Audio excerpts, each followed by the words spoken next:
spent about half of the 2020s hosting a podcast called Delayed Replay, recapping and reviewing movies that came out on time in my universe but got delayed in that other universe. And as such, the movies as they were in my universe came out differently. Some listeners not of this universe even think that this is an improvised comedy podcast. And hey, let them think what they want. It's entertaining either way, right? I'm Shinder, and you're listening to Delayed Replay Season 6. Hashtag 6 seasons about movies. New episode every other Saturday. Unless I say otherwise. Before starting the show, would just like to let people know to, maybe after this episode, check out my friend Jesse's podcast Cinemabies, where we talked about the Incredibles and what if scenarios there. Interesting stuff like what if Mr. Incredible had sort of taken Buddy under his wing and how different things would have been there, or what if Bob's boss had been nicer. And yeah, interesting domino effects. It's really fun. Go check it out. And on this episode, which is about Mickey 17, you'll hear me talking with my other self, but to distinguish between us, we'll be doing a Mickey Mouse impression. Might sound terrible, but yeah, don't sue us, Disney. And then after the discussion, you'll hear him in his normal voice talking about stuff he's watched, including Looney Tunes The Day the Earth Blew Up. Great things to say about that one. So yeah, without further delay, here's the show. Hello, listeners. Welcome to another episode of Delayed Replay, that podcast where we recap and review movies that got delayed in that other universe but came out on time in our universe. I'm your host, Shinder, and joining me for this discussion of Mickey 17, which came out last year for us here in the Delayed Replay universe, but had a release this year in that other universe. It is my other self, Steven. How's it going? Hi, great to be here. Okay, yeah, you're doing the Mickey impression. Okay. Yeah, so apologies in advance if this doesn't sound very good. Oh, what do you mean? People don't like this? Well, I don't know. People have different tastes and stuff. But yeah, Mickey 17 starring Robert Pattinson, and you guessed it, Robert Pattinson. So have you read the source material at all? Well, apparently it's based on a book called Mickey 7.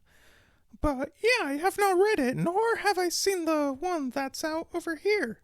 And apparently it's got quick turnaround in terms of streaming release, which is really messing up the movie industry in my opinion. Yeah, that quick turnaround over there, I don't get it. You have this movie that is, and it's a double-edged sword too.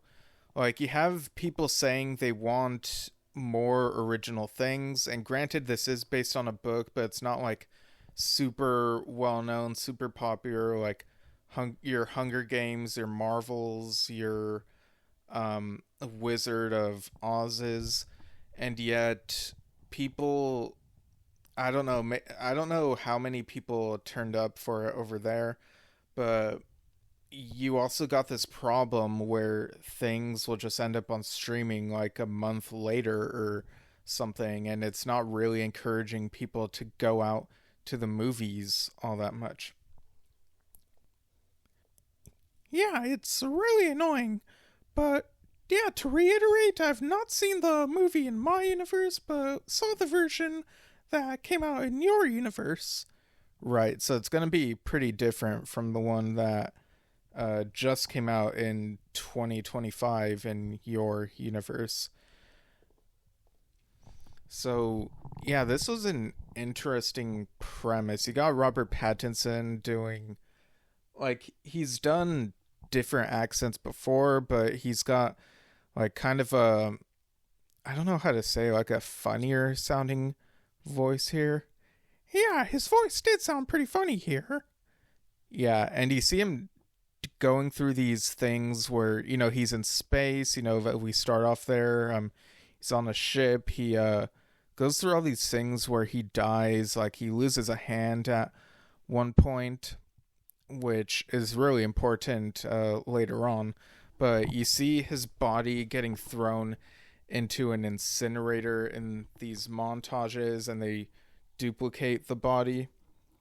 And they're basically, testing things out. They learn new things each time he is resurrected, I guess you could say.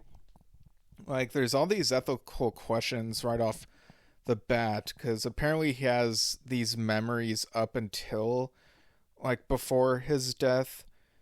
Like, they're able to implant them into the new body, but is it even the same person at that point?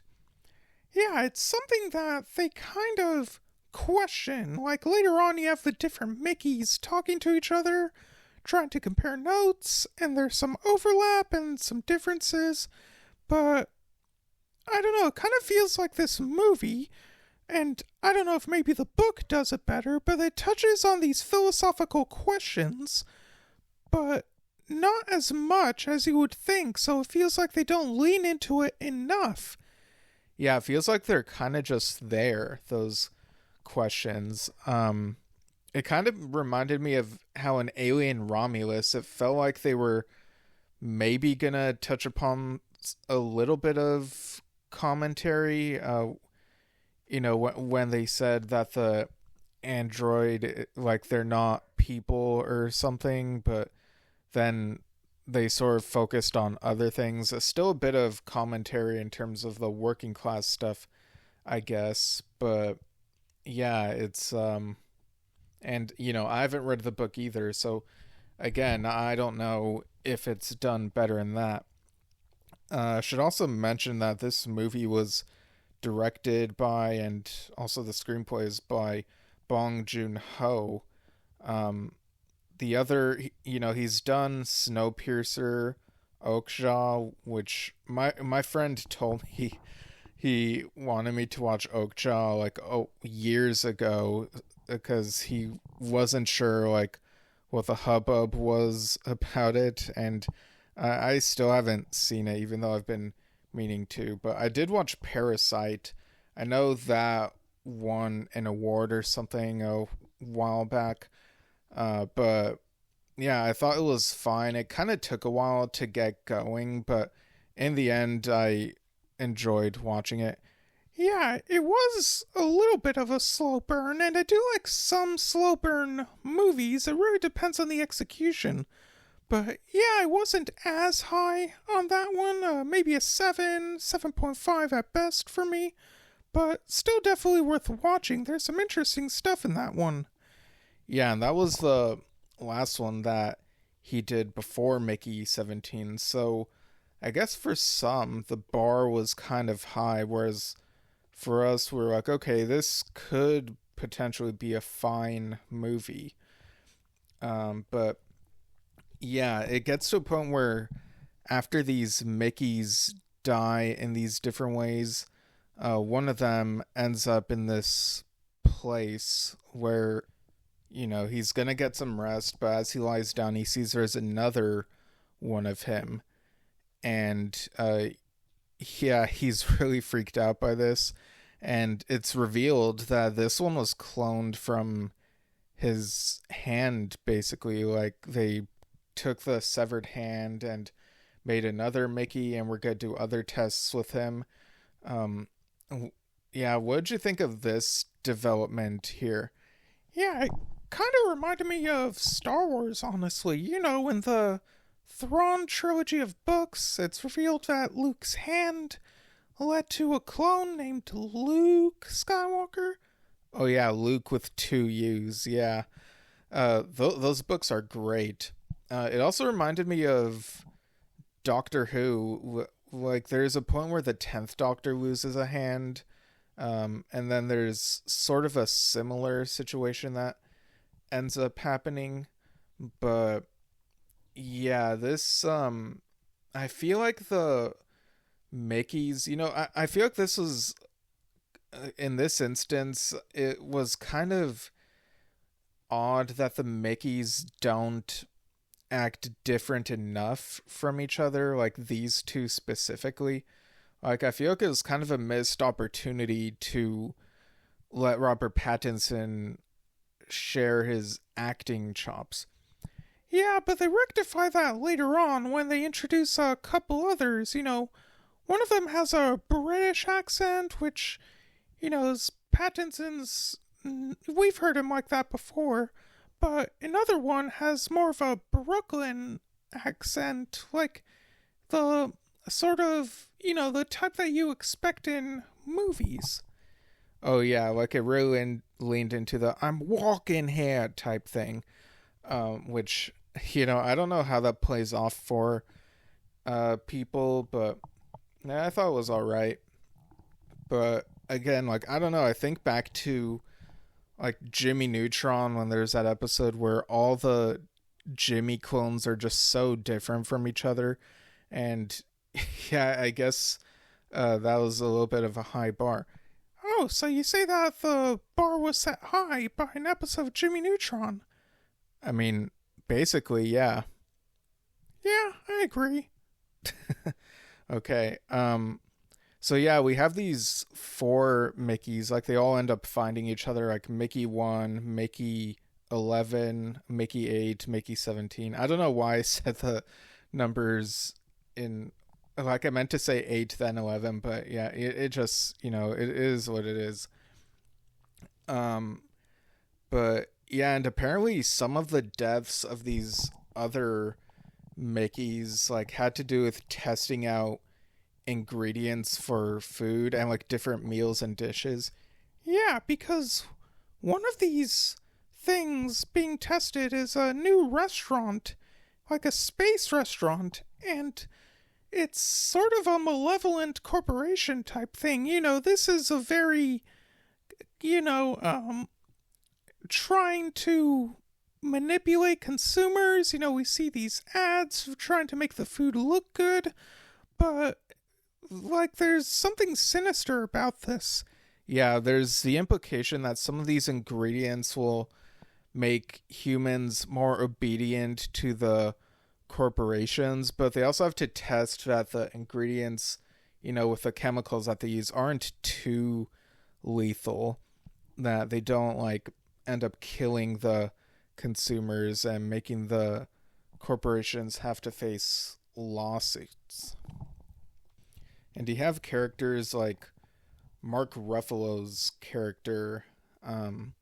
What's his name? Let's see. I'm looking at the cast list here. Oh, Kenneth Marshall.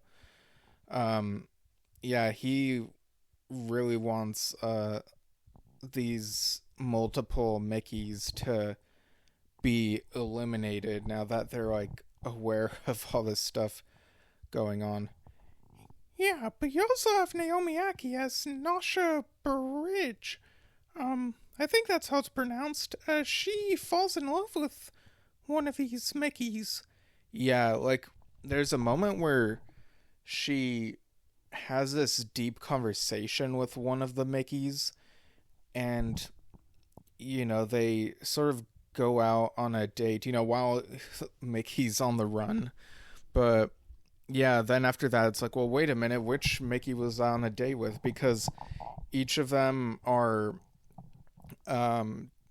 able to imitate each other pretty well. And so it does get to a point where she's like, okay, I'm just not going to date any of you. This is just too weird, which I think was really for the best, honestly. Yeah, I think it would have been too easy to lean into the romance in this movie.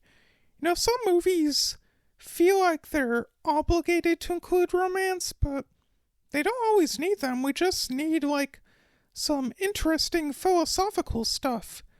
Yeah, but this movie didn't even lean into some of that enough. Yeah, I know. It,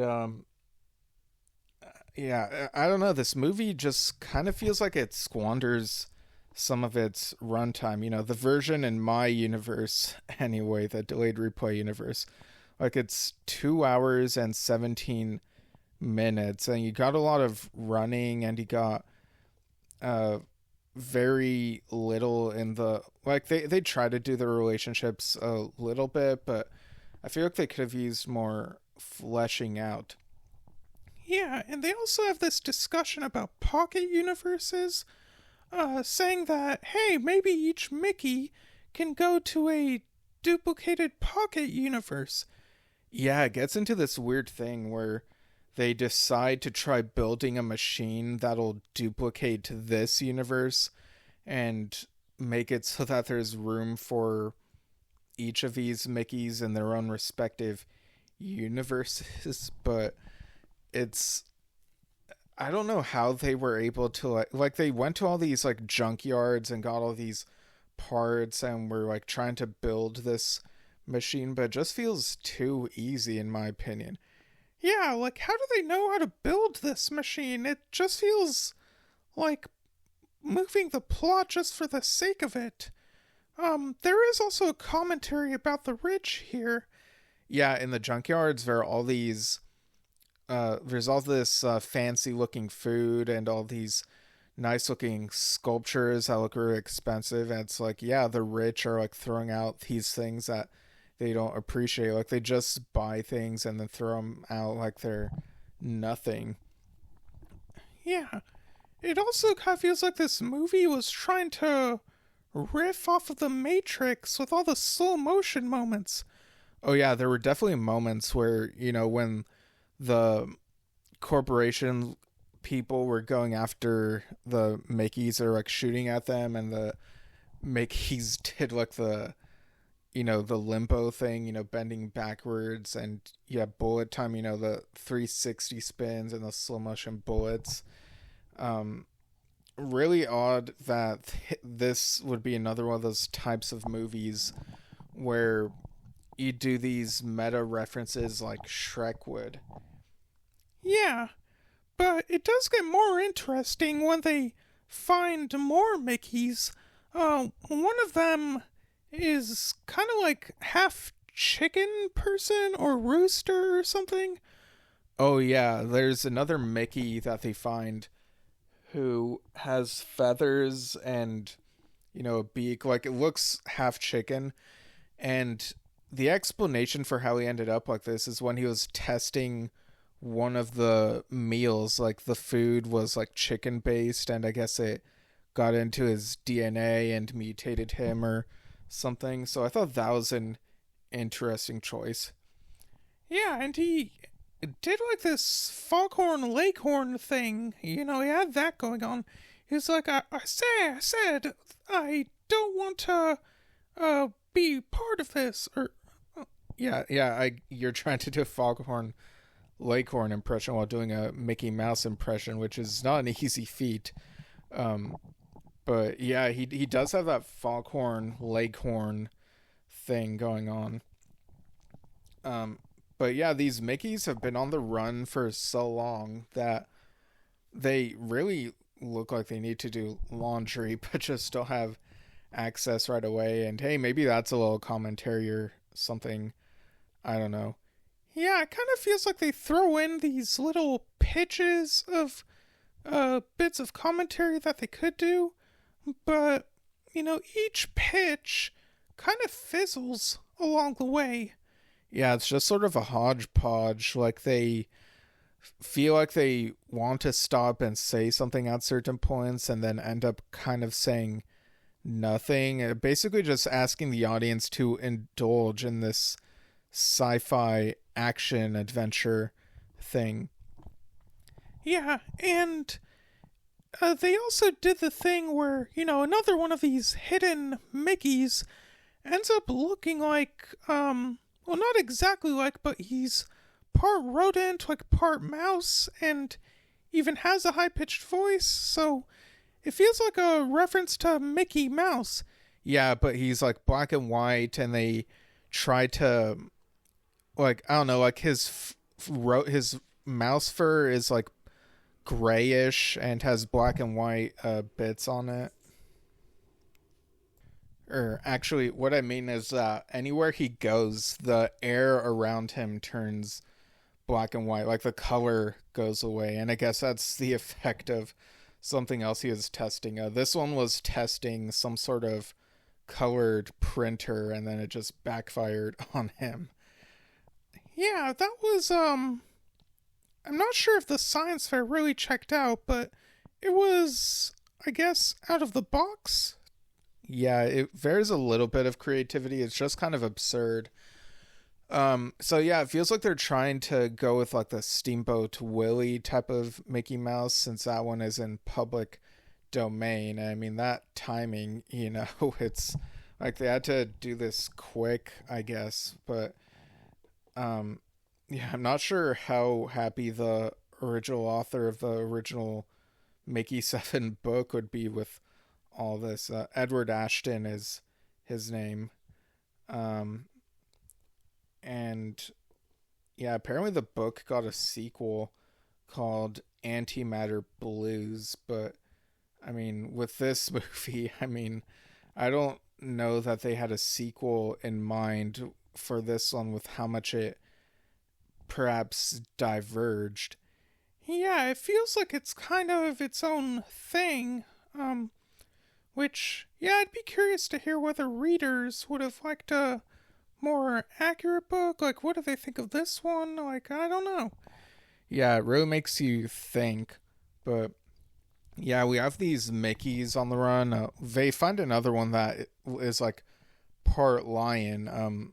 Apparently because he got bitten by a lion, and then he touched some sort of radioactive chemical, and that made him part lion. It very much feels like they're just doing like the Ninja Turtles thing, where you throw ooze on a living person or an animal or something, and it turns them into just anything or whatever.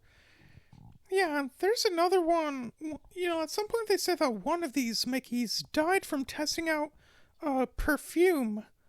Yeah, like all these different things. Like, they're really trying to hammer home how, like, commercialism is harmful or something, but they're just doing it in all these absurd, odd ways to the point where you kind of lose investment in it. Like, it's kind of feeling like it could have been a serious sci-fi movie, but then it's turning into like a haha funny kind of Starship Troopers wannabe type movie.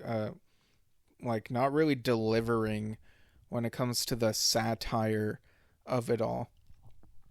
Right, but eventually the machine does create these different pocket universes, and then they realize that the problem of commercialism is also multiplied.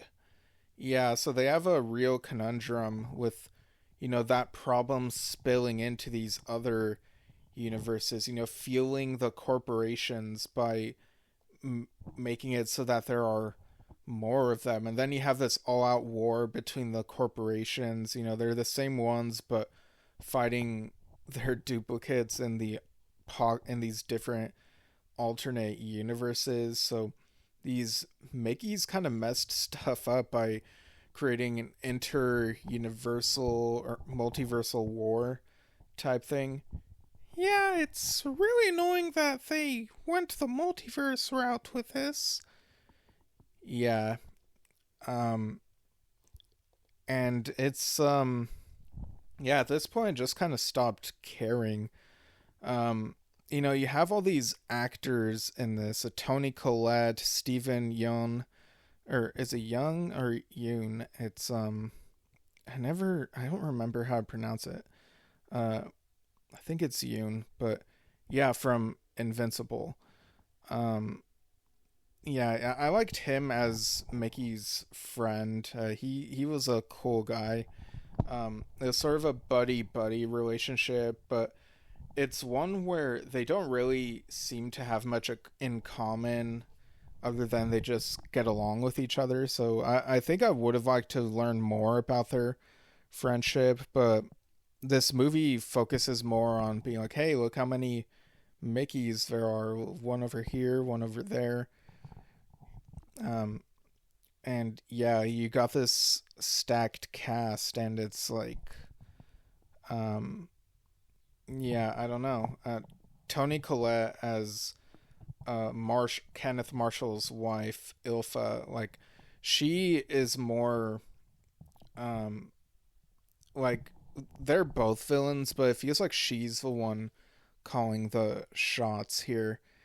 Yeah, it was an interesting dynamic, the Marshalls, but I don't know, I feel like more could have been explored with them. Yeah, we do see a kind of a weirdly we see like a marriage counseling session between the two, and they're both antagonistic toward each other. The argument's kind of funny, but at the same time it's like, why lean into this comedy when he could have done a very interesting sci-fi thing? Like, do they think that this wouldn't sell very well with general audiences? Yeah, that's probably it. For some of these things, they try to dumb it down for the audiences, unfortunately. Yeah, but this war, it lasts for like 10 years or something. Like, it's really wild that this movie spans a decade. Like, we get this montage of all these different skirmishes. It's kind of like these mindless action sequences. We see explosions, we see bombs exploding, asteroids blowing up. It's like this. It was at this point where I'm sure people could have just gotten up to go to the restroom or get popcorn or whatever, just to, because they wouldn't really be missing anything. Like, it's just all progressing in the same direction. Yeah, and the resolution was ridiculous. Like, at the end, they resolve everything by, the Mickeys create a soup restaurant, and then the corporation people, they try the soup, and they think it's delicious, and they're like, hey, why are we fighting? Yeah, I guess the message is that food should bring people together, and it does here, and so they're like, you know what? We don't need to do this. Let's all stop fighting and just sit around and enjoy the food. But then it ends with this foreboding music, as if to suggest, is this really going to work? And, it goes into credits, and it's like, yeah, this movie felt like an experiment. I don't know if it was a very good one, but yeah, it's quite the movie. So, if you want, I guess we could go into final thoughts, score out of 10, a unit of measurement. Yeah, let's go for it.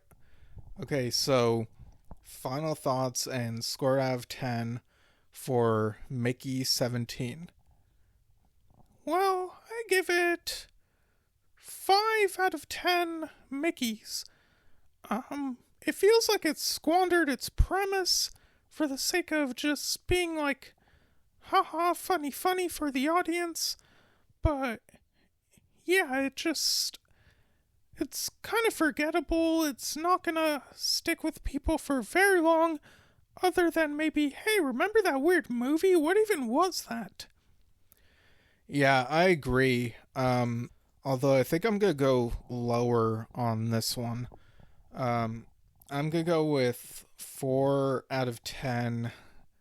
I was gonna say Mickey's, but then he stole that measurement from me. Soups. Yeah, 4 out of 10 soups.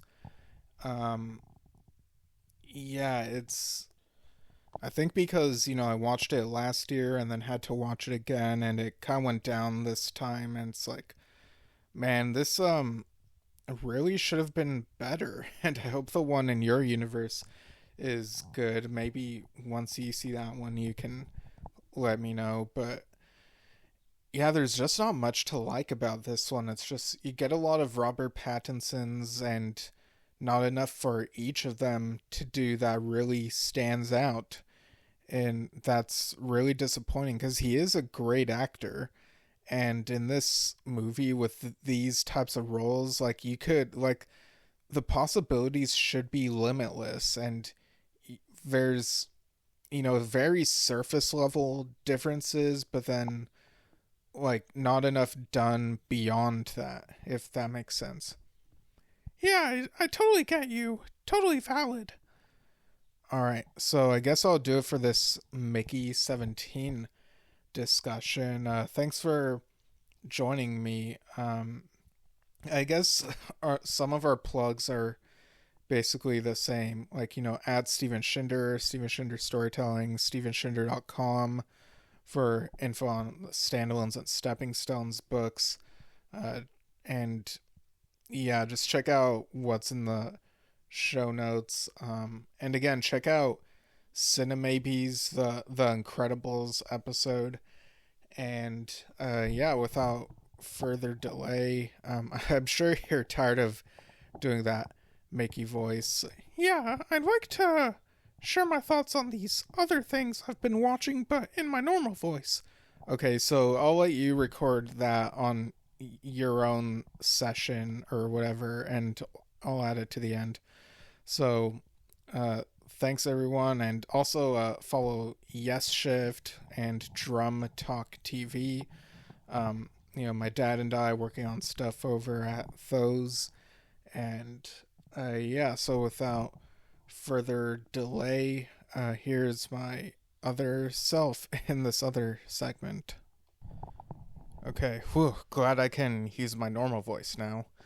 So, new movies I've seen. Well, I saw the new Looney Tunes movie, Looney Tunes The Day the Earth Blew Up. I have mixed feelings about the title. It's kind of tough to remember sometimes, but yeah, I thought this was a really fun movie. It had like the classic Looney Tunes humor and feel, but it without feeling like a rehash, and it was very much about the Daffy Duck and Porky Pig friendship. Bugs Bunny was not in this one at all, surprisingly, and in a way that's kind of refreshing.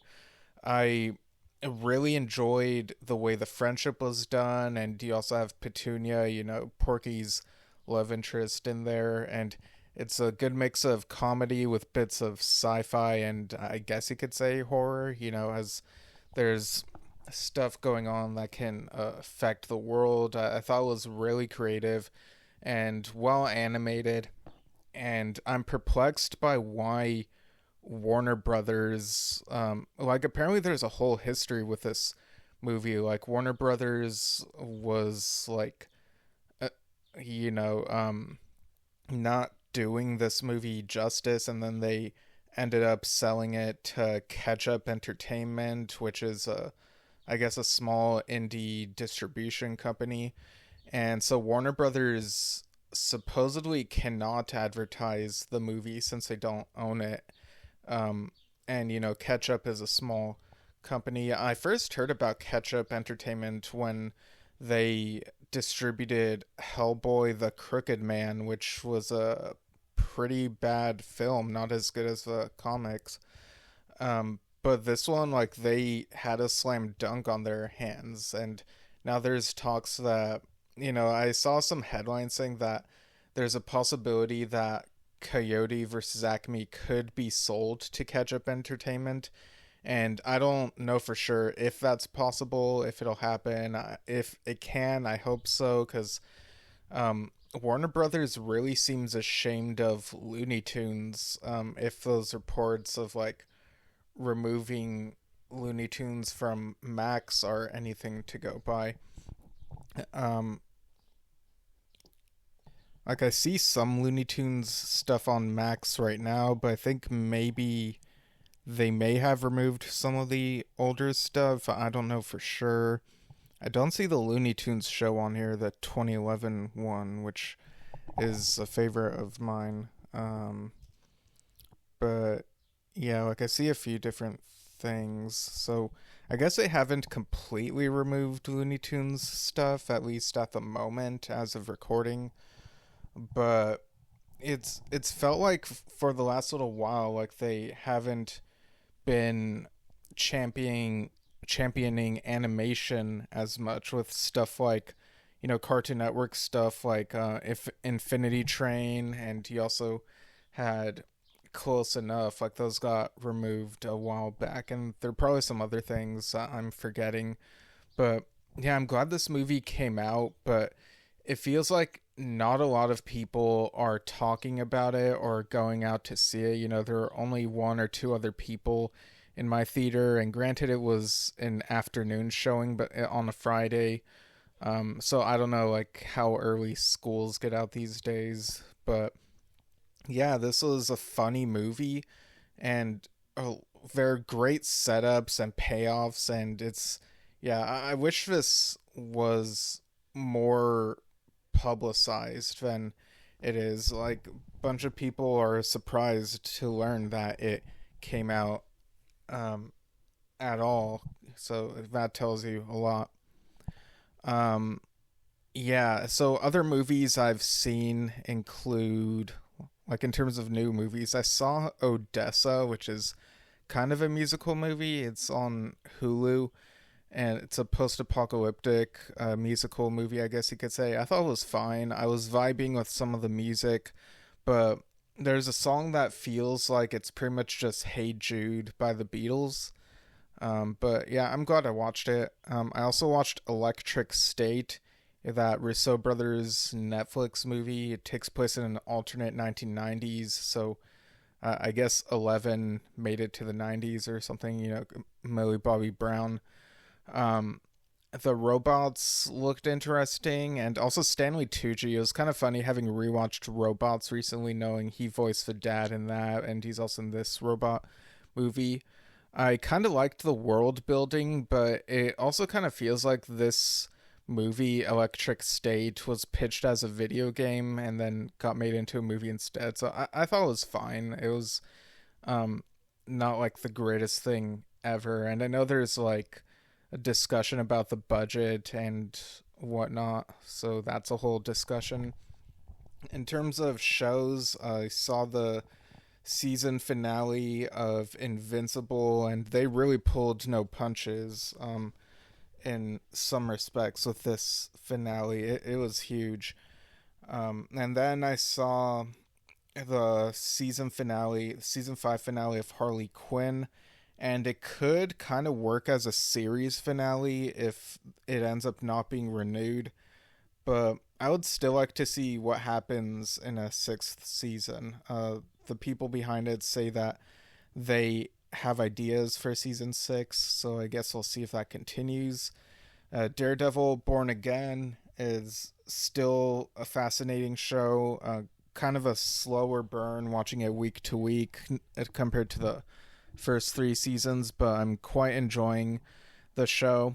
Interestingly, Vincent D'Onofrio was also in a show several years back called Emerald City. He played the wizard in that, and is just kind of a disconnect. He looks so different because of the hair that they give him in that. And I'm surprised how much I've been enjoying watching that show, but I know it didn't go beyond 1 season, so that worries me that when I get to the end of it, I'm going to be like, man, I really wish this had continued. There's interesting stuff with the character Tip, like, who apparently is from the original Oz books, and there's gender stuff explored there. So I'm curious to see how this ends up in the end in the show, like how they handle this. And there's other familiar elements, which interesting how they reinterpret them. And yeah, I think several years ago I didn't watch the show because it looked like it was going to be like a Game of Thrones wannabe, but I'm surprised how invested I am in watching this show. And of course I went down a Wicked rabbit hole when it got put on Peacock, and there are also some behind the scenes things. I think that movie may have jumped to my second favorite 2024 film, behind Kingdom of the Planet of the Apes. If I were to give the Looney Tunes movie a score, I'd give it an 8.5 out of 10. That's my feeling with it. It's really good. Whereas Electric State and Odessa are maybe like 7-ish. But yeah, what other shows have I been watching? I feel like there are other things.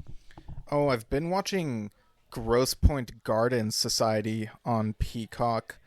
It's got some mystery in it, and I also really enjoy the characters. So yeah, go ahead and check that out if you have time. A more obscure movie I watched recently is How It Ends. It came out a few years ago, and it takes place on the last day of Earth, like before it gets hit by a meteor, and everyone's like real casual about it. And the main character, she sees a manifestation of her, I guess, younger kid self or something. And it's a charming existential film. I thought it was really worth watching.